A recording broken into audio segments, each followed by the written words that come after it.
What's up, y'all? Wartime MMA podcast here. I'm here with Alex and Tony Trill. We're about to talk about UFC Miami. As you can see, we got the drip ready for Miami. As the Guayavera, the watch, the chain. Tony got his Chris Bosh jersey on. Ion Cutelaba versus Philip Lins. I think I got that correct. I'm gonna go with Ion Cutelaba strictly because he's coming off a win over Tanner Boser. Tanner Boser beat Philip Lins. That's not very good. That's not a very good look, especially if you're Philip Lins. But Cutelaba is not the greatest either. This is kind of a low-level light heavyweight fight, to be honest. I'm gonna go with Cutelaba knockout second round. Tough. I think I'm going to go with Cutelaba. I like the way Cutelaba looked in his last fight against Tanner Boser. He got a KO on the feet. I always felt like he's a little bit small for light heavyweight, and Felipe Lins is a former heavyweight coming down. So there's danger there. But I think Cutelaba, skill-wise, he's been in there with some of the greatest light heavyweights in the world. So I got to go Cutelaba, and I think he can. I think he can catch Felipe Lins, and I also feel like he can take him to the ground. So I'm going to go with a Devin Clark-esque performance, a lot of slam takedowns, third round TKO, ground and pound. Cutelaba. Second round. I think we're going to start it off with a clean sweep. I'm going to go with Ian Cutelaba to win this one. Felipe Lins, just point blank, period, just hasn't impressed me. I don't believe he's 100% committed to the fight game. Cutelaba, don't get me wrong, he's given moments of second guessing whether he is committed to the fight game or just like mistakes that are easily correctable but still kind of makes the same mistakes. First round knockout. I just think Ian Cutelaba is not going to try to be technical. He's going to just try to get him out of there. And Felipe Lins is either going to weather the storm or he's going to be destroyed by the storm. So I'm going to go with the first round knockout, Ian Cutelaba. Joanne Wood versus Marina Moroz. This is a pretty dog shit fight, but this is an overall card, so nobody's really going to pay attention. This is pretty much our piss break. Mainly, Tony's probably going to look for betting odds. Alex and I are probably just going to talk about video games while we're watching this card. Who knows? Anything can happen on this. This mainly is just a piss break fight. So I'm gonna go with Marina Moroz. Joanne Wood fights like once a year. It's a tough one. Joanne Wood is getting old, and I haven't liked the way she's been looking at her performances. I feel like they've been progressively worse. She had a very, very, very close fight with Luana Carolina on the feet that she arguably could have lost. And Luana Carolina is very low-level bantamweight, or flyweight, and she did win a fight, I think, a couple weekends ago against Stoliarenko. Yeah. But I don't know. It's a very shitty women's MMA matchup. Are you going to take the old contender who's falling off day by day more and more, or are you going to pick the OnlyFans model, Playboy, that's never really trained since fucking God knows when, since she started Playboy? I like the way Marina Moroz looked at against Jennifer Maia. She had a split decision with Jennifer Maia. So I think what it's going to come down to is what I put more stock into, a split decision loss for Jennifer Maia or a split decision win over Luana Carolina. And I think the split decision loss to Jennifer Maia means more. She's turning away some contenders like Casey O'Neill and others. And even though the OnlyFans and all that shit, I think I'm going to take the youth of Marina Moroz over Joanne Wood. So I'm going to go Marina Moroz by decision. And also, if the UFC were to rig it away, they're going to rig it towards the bitch that popping her pussy and ass all the time instead of the old one. You know what I mean? So Marina Moroz, 29-28 split. I'm going to go with Marina Moroz. Biased. I met her. She's cool. She trains an American Top Team. I like American Top Team. Joanne Calderwood has probably fought arguably better competition, but I'm going to go with Marina Moroz being the better boxer. And as Alex alluded to, in a decision scenario, I see them valuing the Playboy model as opposed to the veteran So I'm going to go with Marina Moroz with a 29-28 decision, just as Alex alluded to. Marina's cool. We got Robelis Despain debuting against Josh Parson, I'm going to call him Parkinson's because Robelis Despain's going to give him Parkinson's in this fight. It's going to be a first-round knockout. Robelis Despain. The thought, right, where he's a Taekwondo guy, 4 seconds, his total, like, in cage time is probably like 3 minutes. And can he stuff a takedown? There is that worry. But I feel like, Robelis, who's so big and so athletic, if that is the case and he does get exposed in the grappling, it's going to be a grappler who's also somewhat athletic and not a fat fucking piece of shit like Josh Parison that, like, wanted to retire a year ago. You should have retired, bud, because now you're fighting fucking Robelis. And it's not going to get better after this. You're going to, like, have headaches for weeks and weeks, and then you're going to start slurring your words, and then you're going to start attacking random people. Yeah, this is Robelis' debut. First round. I just think that the gap in striking is too prevalent. So, why not? We're going to go with the first round. Robelis Despain, UFC debut KO. Robelis in the knockout streak. Mikhail Olasechik versus Michelle Pereira. I'm going to go with Michelle Pereira by decision. I just think this style fits Michelle Pereira. Good striker. He's going to win. And I think Michelle Pereira's got better wins in his resume than Mikhail. Cody Brundage sucks. Sam Alvey. That's Sam Alvey.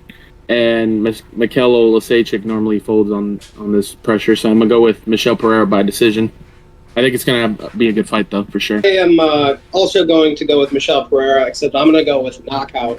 I think Michelle Pereira, it's the old story of the lower weight classes being more skilled than the higher ones. I think welterweight's better than middleweight.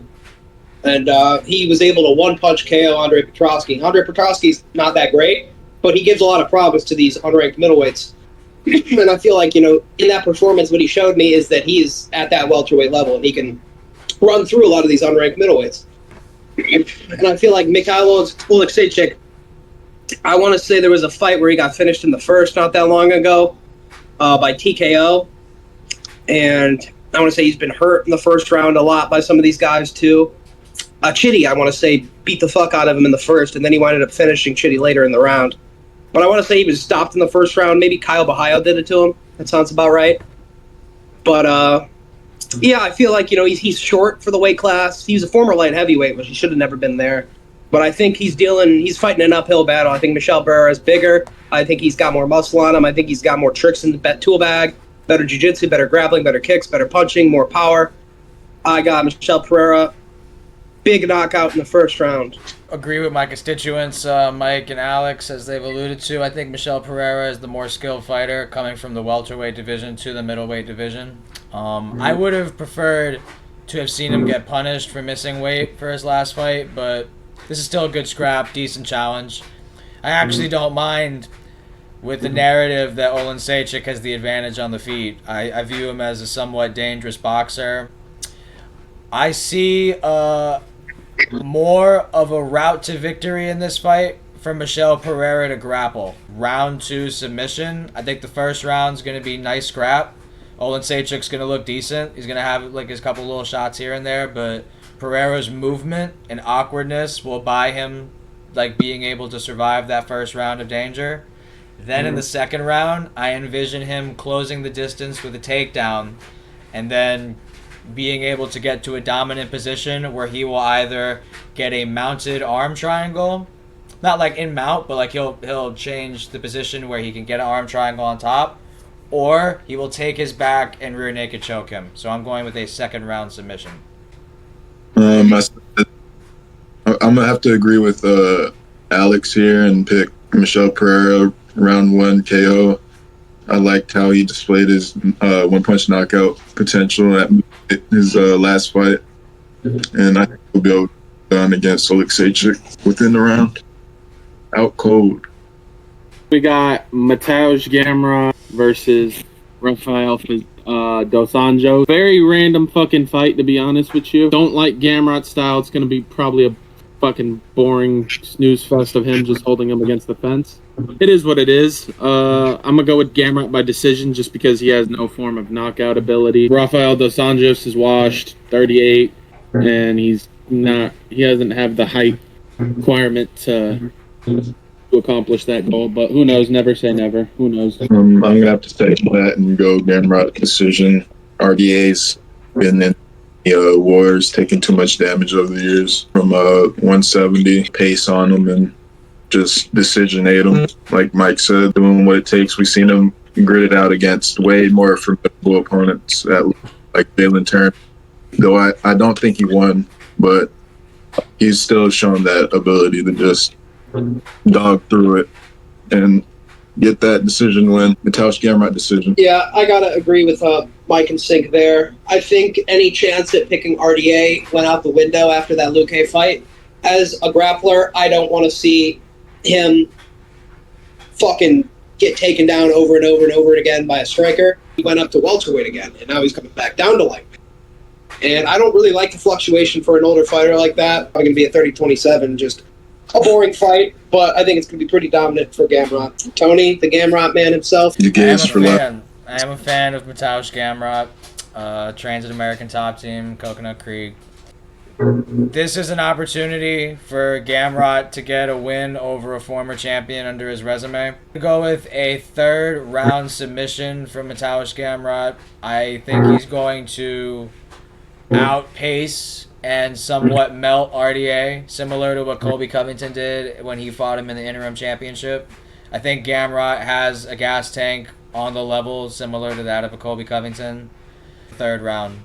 After lots of transitions, sprawls, and multiple takedown attempts, eventually RDA will give up his back, give up his neck, and Gamrot will latch in a choke and do something that Kamaru Usman, Colby Covington, Leon Edwards could not do, and that is finish Rafael dos Anjos. Oh, more Tony Glaze coming up. We got Curtis Blades versus Jailton Almeida. I'm gonna go with Curtis Blades by decision. Out of all the performances I've seen from Jailton Almeida, I'm not very impressed. He's just got a simple predictable style. He's got a shitty teep kick into a jab, and then he's gonna shoot a takedown on you. I don't think he's gonna do that with Curtis Blades.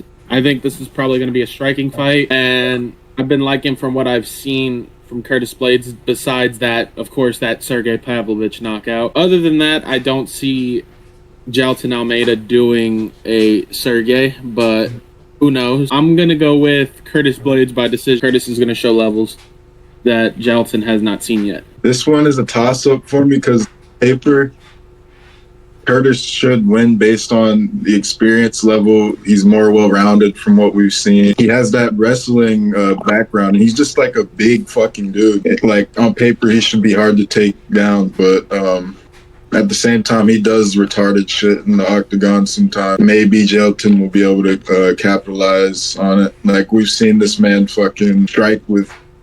I know it's not the same level of knockout threat, but we've seen him strike with fucking Derek Lewis and Sergey Pavlovich for no reason, really. And then he uses his wrestling when it's too fucking late. I'm gonna go Curtis Blades, but I might end up switching to Jailton. Yeah, I'm going to have to agree with Mike and Sink here. I'm going with Curtis Blades. I like Jailton Almeida, but if I'm going to pick Jailton Almeida, I need you to finish Derek Lewis, bud. You know what I mean? Like, especially if you're going to be on the ground with that much control time and you're doing nothing with it in your hometown. Like, that was your moment to fucking destroy Derek Lewis in the first round. We've seen jack shit on the feet from him. We've seen a front kick feint into a double leg and maybe like a calf kick or a jab. That's it. And if I'm going to pick Almeida to win, I need to trust him to hold down Blades. And if you can't hold down Lewis, I don't know how I'm going to pick you to hold down, the grappler that is Blades. Blades has never been taken down, or maybe he has been taken down, but he's never been held. Been dominated in the grappling. To be fair, there's not a lot of good grapplers at heavyweight, so we'll see here, because Almeida is a good grappler. 100% on the fucking juice. Let's just call it how we see it. He's on the fucking juice. So I think Blades hurts him. Almeida sees his own blood for the first time ever, and he shakes. All right, Tone Nigger, you're up. Well, I would venture to say, for sure, resume, Curtis Blades has fought just about everybody in the heavyweight division. I have bias towards Jailton Almeida, Malandino. Ever since I saw him on the Contender Series, he's been somewhat, if not my favorite, light heavyweight and heavyweight now, officially a heavyweight. I view him as the better athlete. MMA is weird. Jailton Almeida couldn't sub Derek Lewis when he was on top of him for 5 rounds. I believe he's going to be the first person to ever sub Curtis Blades. Curtis Blades has never been subbed before. I think he's just never fought a grappler on the par of an Almeida in the heavyweight division. I'm not concerned with Almeida's gas tank at all. As Alex alluded to, he's on steroids. I'm not worried about Almeida's gas tank. And he's clearly the more conditioned, better in shape heavyweight. I think he's going to club and sub him. Round 2, club and sub. He's going to mix up front kicks and teeps, and he's either going to hurt Curtis Blades with a teep to the body or land a front kick on the chin, and he's going to take him down from there and sub him. Caitlin Chukagian versus Macy Barber. I'm going to go with Macy Barber by decision, and I think it's going to be like her ordinary questionable decision. I just think it's just going to have that robbery potential decision from Macy Barber, where she looks like she could possibly lose this fight, but then she'll get like a split decision nod. I don't think the company needs Caitlin Chukagian anymore. She's pretty much like the Neil Magny for women's flyweight. I'm going to go with Macy Barber by decision. I agree with a lot of what you're saying. I'm going with Macy Barber by split decision as well. She's had very iffy fights where I thought she lost against Maverick and Andrea Lee. I feel like, Chukagian, she doesn't have anything really for Barber to worry about. She doesn't hurt people. Death taxes and Caitlin Chukagian by decision. 3 things that are guaranteed in life. And if it goes to a decision, I'm going to have to think the UFC is going to want to rig it for her. I do feel like Barber could get in close and do damage with her elbows. I guess I'm going to have to just trust Barber to fucking get better, right? Chukagian to get older, shoot takedowns, land elbows. I like Macy Barber because she goes for it. No question, I think Barber is the tougher fighter, but I think Chukagian could be the better striker. So I could see Chukagian doing good out the gate. Effectively point fighting, managing the range well with kicks and jabs. I think Barber is just going to bite down on her mouthpiece and say fuck technicality and go for the kill. 3rd round KO, Macy Barber, where Chukagian's winning early on technicality and then Barber just says fuck this. They're going to reward the getting power shots over the jabs and the leg kick like Cater and Emmett. Cater should have won clearly, but they're counting all those fucking power shots from Josh Emmett over the accumulative strikes from Cater. And I think Macy Barber's gonna get the nod in the decision. What did you compare it to again? I zoned out. Compared it to Calvin Cater, Josh Emmett, and Josh Emmett trains at Alpha Male, so does Macy. That's a great comparison. Yeah, that is actually really good. Yeah, that is really good. TJ Vergara versus Asu Alimbayev by decision. Kazakhstani, he's really good. TJ Vergara is fucking dog shit. No offense. I could probably see him finishing CJ Vergara, not gonna lie. Alimbayev looks like the better out of the 2 Kazakhstani flyweight prospects. We've had Azat shit the bed. He's bigger. I think he's more physical. He's by far the better wrestler. And I think he's got the striking too. If I remember right, I think he dropped O'Day. And Vergara, he's older than he should be at flyweight. He always has a tough weight cut. He doesn't train with high-level people. He just trains at like some random fucking gym. I'm going to go with this 2nd round arm triangle. Actually, not. 1st round. Fuck it. I think Alimbayev has a coming-out party in a non-gay way. He picks him up and slams him down and arm triangles him in the 1st. Easy money. Tony Sink. Like Asu Alimbayev. He fought at Brave FC, so he's got some decent reps at a legit promotion outside of the UFC before joining the UFC. I don't like CJ Vergara. I don't view him as like anything. No, he did beat Lacerda, but Lacerda was whooping his ass, if I remember correctly, in that fight. And Lacerda's like now with that loss, 0-5 in the UFC. 1st round sub, Asu Alimbayev. I'm gonna have to agree with my constituent and go with Asu Alimbayev via sub. I don't think CJ Vergara is that great. Pedro Munoz versus Kyler Phillips. Originally, I was going to go with Pedro Munoz by decision. But Tony told me Kyler Phillips trains with Sean O'Malley. If it's a close decision, I think they're going to give it to Kyler Phillips just because he's young. He's upcoming. He's entertaining to watch. 11-2. He's a very good prospect to have. 28. Because Pedro Munoz is older, been through a lot of wars. Kyler Phillips by decision. Yeah, I have to agree with once again with like a lot of what you're saying. I feel like at one point in his career, Pedro was pretty explosive, but I feel like at this point, Kyler Phillips is the far more explosive, and he has the capability for the finish. He can, throw up things real quick, like a switch kick to the head or a wheel kick. He won a fight against Song Yadong in the UFC. A lot of people don't know about that. Kyler won through the grappling and the kicking. He actually head kicked Song Yadong really good in that fight, too, in the first or second. Facing Pedro Munoz, and I think Pedro Munoz has still got it to a certain degree. He went to a pretty close decision with Marlon Vera, who's fighting for a title. A lot of the tools I feel like Kyler will use, like front kicks to the body, switch kicks to the body, switch kicks to the head, to the legs. I feel like they're going to be very useful against Pedro, who's kind of like a stocky, plodding type of fighter. I think it's going to be a decision. I think it's going to be pretty clear that Kyler Phillips is next up. Maybe not next up as in championship, but he's next up into the top 15, whereas Pedro is out. I got Kyler Phillips. Did y'all know that fucking Pedro Munoz is 37? I thought he was younger. Be able to beat Chris Pierre within a year ago is kind of impressive, especially at his size. And he did go in there with Cheeto and gave a good effort. But yeah, I think Kyler Phillips has more room to improve at this point. I think Kyler has more avenues to win. I'm going to go with Kyler Phillips, too. This fight's going to a decision. I think Kyler Phillips is more explosive, and he is the bigger fighter in terms of the size advantage. He's got kicks, he's got long-range attacks, and he can have the option of mixing up with grappling and takedowns. I'm going to go with a split decision win for Kyler Phillips in a super close fight.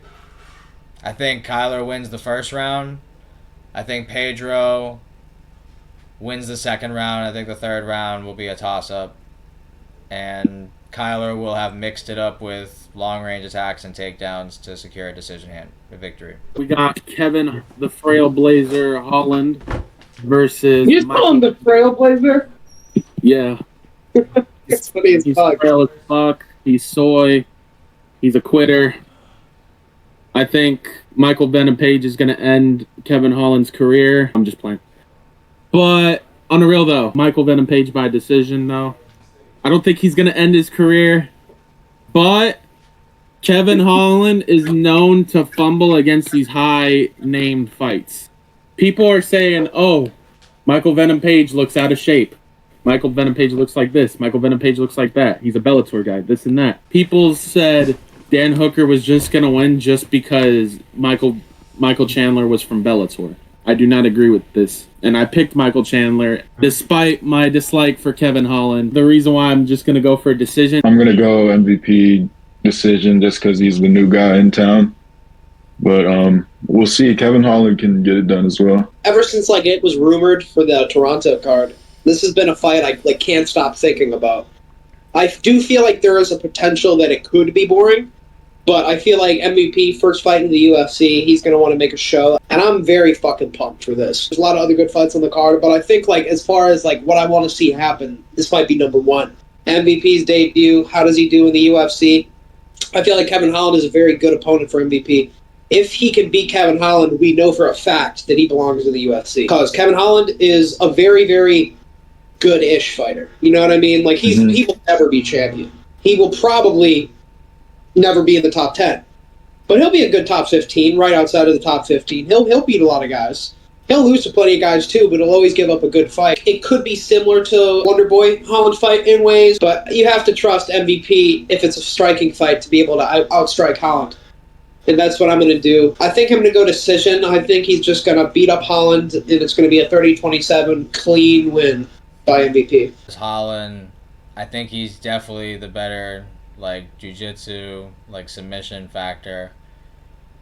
But he's not going to wrestle. He's not going to shoot a takedown. He's not going to make it an MMA fight. He's going to fight with his ego most of the time and try to strike. I just think, MVP is the more refined striker. He's more technical. He's more, like, concentrated with his strikes. He knows how to maximize, like, the most explosiveness he can get on a strike. I'm going to go with a decision because I do think Kevin Holland is the tougher fighter. It's going to be a good fight, but I just think MVP is going to win his debut in the UFC. So yeah, I'm going to go with the Michael Venom Page decision. Petr Yan versus Song Yadong. I'm going to go with Petr Yan by decision. I think he's still got it. If you're having a hard time with Chris Gutierrez by finishing him, if you're having a hard time finishing him, I have a feeling you're just going to have a hard time with Petr Yan entirely. Petr makes really good reads, can grapple, great boxer. I like Petr Yan. Probably top 3 favorite bantamweight on the roster right now. I'm gonna go Petr Yan. Out of the 2 strikers, he's just far superior. We've seen him be able to handedly beat people that Song has struggled with in the striking, holding his own, if not dominating, like the majority of all of them. Whereas Song Yadong, he's having close fights and he's losing the fight going up a level. Like Corey just completely shut him out after that first round. Cut his ass up with those elbows and kept him at range and dissected him to that doctor stoppage. He can also implement those trips that he does. He's got more than one way to win this fight. More well-rounded, fought better comp. The one thing that does worry me is that he's on the skid. Well, we'll see how it's affected his mentality, if it's been a detriment. I'm going to have to go with the former champion here over Song. Yeah, I have to agree with Mike and Sink. I have to go with the former champion, Petr Yan. Petr Yan lost to the 3 best bantamweights right now. O'Malley's the champion, Aljo's number 1, and Rob's number 2. And Petr Yan is a different fucking level, man. We've seen him and Sandhagen was like the highest level striking match I've ever seen in MMA. And we saw what Sandhagen did to fucking Song on the feet. He made his face a mess. As far as boxing goes, if you want to feel like Song is better, okay, but I don't feel like you have anything to go off of there. I feel like Petr Yan has showed time and time again he can box with the best boxers in the UFC. Jose Aldo. Corey Sandhagen is a great boxer as well. Sean O'Malley. These guys are the best of the best in the bantamweight division. Who has Song beat? Chris Gutierrez, fucking old-aged Marlon Moraes. Like, who else was there? Who was there after Moraes? He lost to Sandhagen, and then he beat Gutierrez. Ricky Ricky. Yeah. Casey Kenny, too. Casey Kenny was a shit fight. That was a split decision. You know what I mean? Petr Yan destroys him. You know what I mean? He rapes them all. Kicks, I go to Petr Yan. Boxing, I go to Petr Yan. Elbows, I go to Petr Yan. He's going to cut up Song, I think. I think he knows that's there from the Corey fight. Knees, Yan. Takedowns, Yan. Clinch, Yan.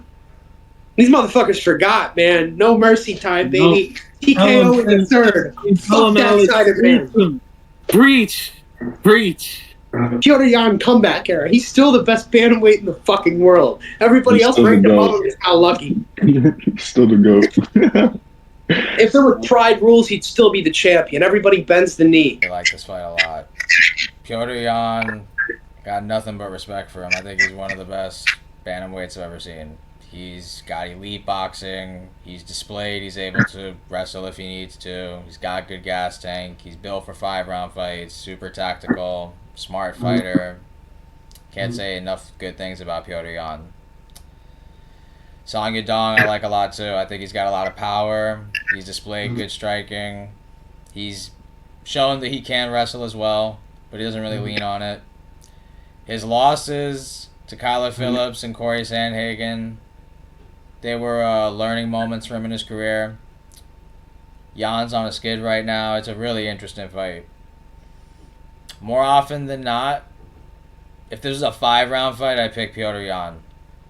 But it is a 3-round fight.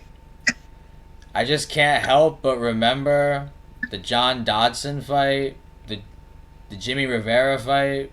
Like, those fights were closer than people think on Petr Yan. Go rewatch those fights. MMA is weird. Like, Jan's beaten the guys that Yadong's beaten before. I got a weird feeling about this fight. I think Yadong's going to show up and actually look pretty good. I'm going to go I'm gonna go with Song Yadong decision. I just get a different vibe from Song. I think he's gonna be really good. I don't like the mentality that Jan's in right now. He's coming off losses, granted, just as Alex said, to Sean O'Malley, champion, Aljamain Sterling, arguable GOAT of the weight class, and Merab Dvalishvili, the most unstoppable force in the weight class. Everything points to Jan, but I just have a weird feeling that Yadong is going to show up and look really good. It's an MMA fight, Jan should win this no problem. But if he fights egotistically, just trying to outbox him, he can fuck around and get caught. Gilbert Burns versus Jack Della Maddalena. The thing with Gilbert is, throughout his career, is that he is very, very, very susceptible to jabs. Jack Della Maddalena starts off with his combos with just jabbing your face off. I think Gilbert is a beast. I like Gilbert, like I said, but I have a feeling that Maddalena is going to probably crack him in the second round. Burns, if he doesn't fucking, like, Hams out this nigga in a round, I think he's gonna lose. Burns has that Charles Oliveira thing about him where you don't want to go to the ground with him when you drop him. So maybe Maddalena could fuck up and do some dumb shit and end up in Burns' guard. I'm gonna go with my prospect here. I've been hyping him up for like 2 years now. And I'm going to say this before I continue with my prediction. If he pulls guillotines against Gilbert Burns, he loses 100%. If he pulls guillotines, he loses. But let's be real, Gilbert's 37, 38, and he's not getting better at this time. And Gilbert, to his credit, is always in the gym and is always working hard, but is that a good thing at his age? You know, these guys like Cain Velasquez, you know, that break their bodies down in the gym before they even get to their fight, you know, and they shorten their career. Gilbert hasn't his career per se, but he's gotten injured in his last fight. I like fighters that work hard, but I feel like he's one of those guys that might work too hard. And I don't like that, especially if you're going to fight the young guy like Jack Della Maddalena who's going to put it on you. I think I'm going to go with a first round. I think he's going to beat him up, and it's going to go to the end of the bell, and then Gilbert's not going to come out. I think his corner's going to call it type of thing. Like, I think if it's on the feet, it's going to be a boxing masterclass. This is your classic grappler versus striker matchup. This is a guy who has an advantage on the feet versus a guy who has an advantage on the ground. ADM by KO. We got the co-main event of the evening. We got a 5-round lightweight scrap between Dustin the Diamond Poirier versus Benoit the God of War Saint Denis. But I'm just so fucking sick and tired of all these Benoit Glazers, bro. I am going to go with Dustin Poirier by decision. I think it's going to be like the Dan Hooker fight. I think it's going to be a close, competitive fight. Yeah, I'm going with Dustin Poirier as well. Benoit's pretty good. I would have liked to see him fight another contender before being put into the top 5, like a Jalen Turner or somebody, just so I could like get a better judge on his skill. Yeah, he got a head kick win, and Poirier got a head kick loss, and you can look at that at surface value and just be like, oh, head kick win for Benoit. But that's not the way this is going to go, more than likely. But it's Matt Frevola. We got to remember that. Matt Frevola is Matt Frevola. Was like 15 for like a couple months, and now he's unranked again. Probably will be now for a while. First fight in the UFC, he fought Zaleski dos Santos, ATT guy, and got the shit beaten out of him. To be fair, it was welterweight, but I feel like as far as boxing goes, you got to give it to fucking Poirier over Zaleski. So that ATT boxing shredded him once. I feel like it'll shred him twice. Poirier's the guy over there. He's, pretty much the boxing ATT guy. And I think I'm going to go with a TKO for Poirier in 4th or 5th round. I'm going to go with Dustin Poirier by decision. I feel like he can work his way around with his boxing, and maybe he'll be able to survive on the ground. He's got decent jiu-jitsu. Yeah, I got Dustin decision. Good fight, though. All right, Tony, let's hear it. I know what we're going to get. It's a great fight. Massive step up in competition in the career of Benoit Saint Denis. In the lightweight division, we've had fights where the new era has been checked. Fiziev lost to Gaethje. Gamrot lost to Dariush. Dariush lost to Oliveira. Some of these newcomers have been halted. This one has a different vibe to it. I think coming off a head kick knockout, being the age that Dustin is, he's been in some wars. He's been in a lot of fights. He is definitely the better striker. He has definitely the better resume, better career, everything. Everything points in the direction of Dustin Poirier in that regard. But if you know Dustin Poirier, you know as good of a striker as he is, you know that there is a liability in his ground game. He's proven it. Whenever he fights someone who mixes it up on him on the ground, it is very much not the Dustin that's going against Eddie Alvarez the second time. The Dustin that showed up against Gaethje the first time. The Dustin that showed up against Conor the second time. The Dustin that fought Holloway. When he has no threat of a takedown, his striking is at its most optimal, and he is one of, if not the best strikers at 155. What round KO did you have Dustin knocking out Benoit? Fourth. I'm going to go with fourth round TKO Benoit Saint Denis ground and pound. Yeah. Damn. Yeah. You better stand up I like that. next time. Tony will. I'm standing on He's that. good about that. Sugar Sean O'Malley versus Marlon Chito Vera, the rematch for the Bantamweight Championship. I'm going to go with Sean O'Malley by decision. I don't think Cheeto's per se at the level to become a champion. I think O'Malley's going to have a masterclass performance by decision. I don't think Cheeto's good. But I could see him getting a weird way finish. Yeah, I gotta go with Sean O'Malley. Chito Vera was gifted this position to be in this title fight. He lost to Corey Sandhagen with 50-45. People want to hate on O'Malley for saying it was a fluke. It is, you know. Very rarely does that happen. And that leg kick that didn't really even land. So, fair enough, Chito did it. Yeah, it's a win.